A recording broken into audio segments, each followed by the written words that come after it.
Inirereklamo ng ilang residente ng Barangay San Isidro, Cauayan City ang putik na umaabot sa kalsada mula sa isinasagawang quarrying operation na mas nagiging problema tuwing umuulan. Sa panayam ng Bombo Radyo Cauayan kay Kagawad Ambrosio Dampulas, sinabi niyang nagmumula umano sa quarry ang putik na dumadaloy patungo sa kalsada kapag malakas ang ulan.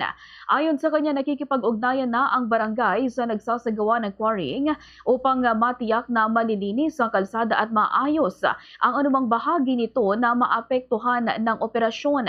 Anya, kapag masyadong maraming putik ang naiipon sa kalsada, maaari itong maging obstruction at maging sanhi ng abala o panganib sa mga dumadaang motorista.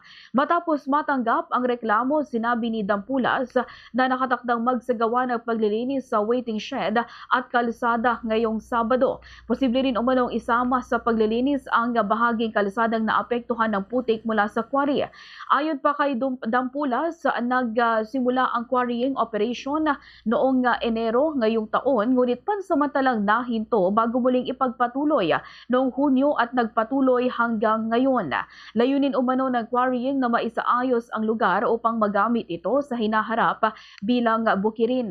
Tiniyak naman ni Dampulas na aaksyonan ng barangay ang reklamo at gagampanan ng mga opisyal ang kanilang responsibilidad upang mapanatiling malinis at ligtas ang kalsada para sa mga residente at motorista. Ganitong bahagi ng pahayag ni Kagawad Ambrosio Dampulas.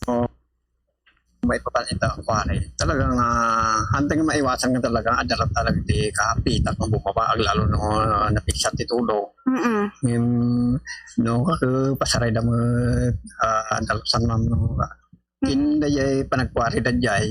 Anda magtungtungan da kapitan kinjay na kontrata dita.